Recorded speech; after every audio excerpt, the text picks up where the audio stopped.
Film dibuka dengan memperkenalkan seorang pria bernama Cat yang sekarang bekerja sebagai mandor di perusahaan konstruksi milik Joe. Di tengah kesibukannya, Cat menyempatkan diri untuk ngobrol dengan bosnya itu. Dari sini kita tahu kalau Joe punya seorang putri bernama Jenny yang juga ikut bekerja di perusahaannya. Tidak lama setelah itu, Cat menemukan salah satu anak buahnya diserang sekelompok kriminal di lokasi proyek. Karena para penjahat itu ngeyel, Cat terpaksa turun tangan dan mengusir mereka dengan caranya sendiri. Excuse me. He needs to get back to work. The fuck out of here, it's not your business. Usai kejadian itu, Jenny muncul membawa makanan buat Cat sebagai tanda perhatian. Terlihat jelas kalau hubungan Cat dengan keluarga Joe cukup dekat. Sepulang kerja, Cat mengunjungi putrinya, Mary, yang kini tinggal bersama kakeknya, Jordan. Mary diasuh Jordan karena Cat sering tidak ada saat putrinya membutuhkannya. Di sisi lain, Jordan tidak suka pada Cat. Ia menganggap Cat terlalu keras dan tidak pantas menjadi orang tua akibat masa lalunya. Saat makan bersama Mary di sebuah kedai, Cat memberikan foto istrinya yang sudah meninggal, ibu dari Mary. Momen ini terasa hangat, tapi juga menyimpan luka lama. Beberapa waktu kemudian, Cat menemui pengacaranya. Ternyata Cat sedang berjuang dalam sengketa hak asuh Mary melawan Jordan. Opposing counsel alleges you have untreated PTSD and brain trauma from your military service, making you at risk for violence. Terungkap fakta bahwa sebelum menjadi mandor, Cat adalah tentara Inggris selama 22 tahun. Ia diduga mengalami PTSD yang membuatnya dinilai berbahaya untuk Mary. Jordan bahkan percaya kalau Cat adalah penyebab kematian putrinya. Padahal menurut Cat, istrinya bundir karena depresi saat ia bertugas. Suatu malam, Jenny bersenang-senang dengan teman-temannya di sebuah bar dan sempat berkenalan dengan bartender bernama Johnny. Namun tanpa diketahui siapapun, Jenny diculik oleh seseorang. Keesokan harinya, Joe panik dan meminta Cat membantunya menyelidiki kasus ini. Cat menolak karena ingin menjauh dari kekerasan, tapi setelah melihat kondisi Joe, ia akhirnya luluh. Take it. We have another 20 for expenses. Come on, just take it, man. I'm sorry. Sebagai langkah awal, Cat mendatangi bar tempat Jenny terakhir kali terlihat. Di sana ia menemukan bahwa Johnny terlibat dalam bisnis narkoba. Cat membuntuti Johnny, menyergapnya, dan memberi pelajaran sampai Johnny mengaku bahwa penculik Jenny berhubungan dengan sindiket Rusia. It is just a wet towel, but adrenaline makes your heart race. Dua anggota sindikat tiba-tiba datang, tapi Cat berhasil mengalahkan mereka dan membawa ponsel Johnny. Sementara itu, Jenny ditahan di ruangan sempit.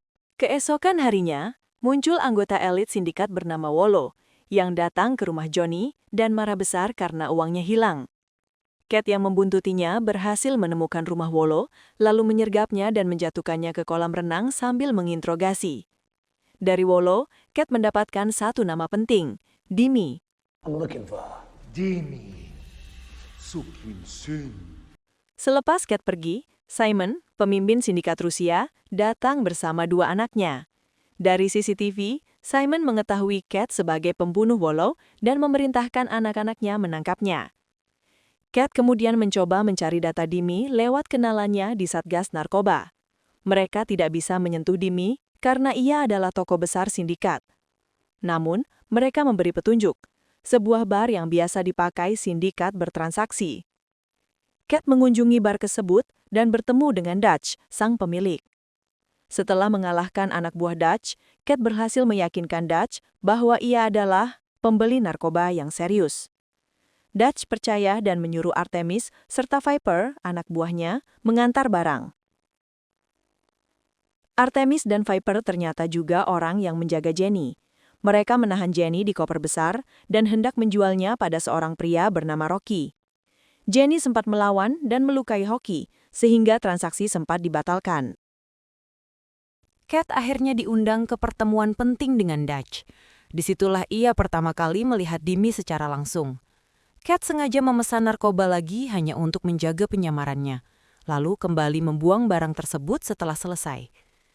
Dari ponsel dan petunjuk lain, Cat menemukan bahwa Viper terhubung dengan Jenny dan akan ke barge.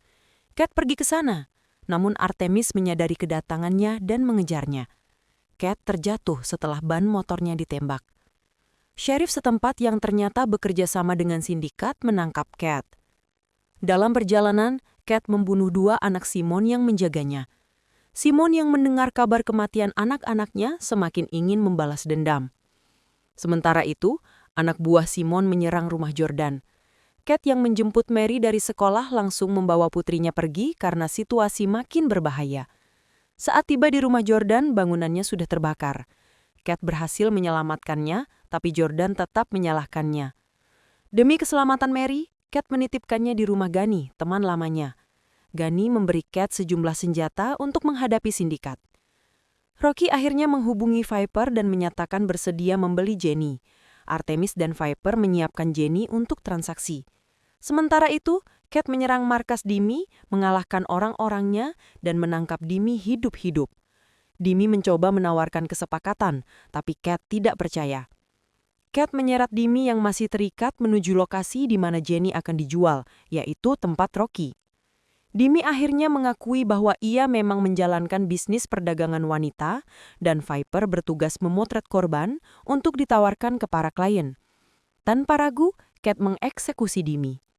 Di lokasi transaksi, Rocky bersiap membeli Jenny untuk membalas dendam atas lukanya. Tapi beberapa menit kemudian, Cat datang dan menghabisi seluruh penjaga. Rocky ditembak tanpa ampun, dan Viper juga tewas dengan brutal. Jenny memberontak dan hampir mematahkan leher Artemis. Setelah Cat menghancurkan borgol Jenny, mereka berusaha kabur. Cat menyingkirkan 2 anak buah Simon dan membawa Jenny pulang dengan motor curian. Simon ingin sindikat mengejar Cat, tapi semua orang menolak karena takut. Simon pun putus asa karena tidak bisa membalas kematian anak-anaknya.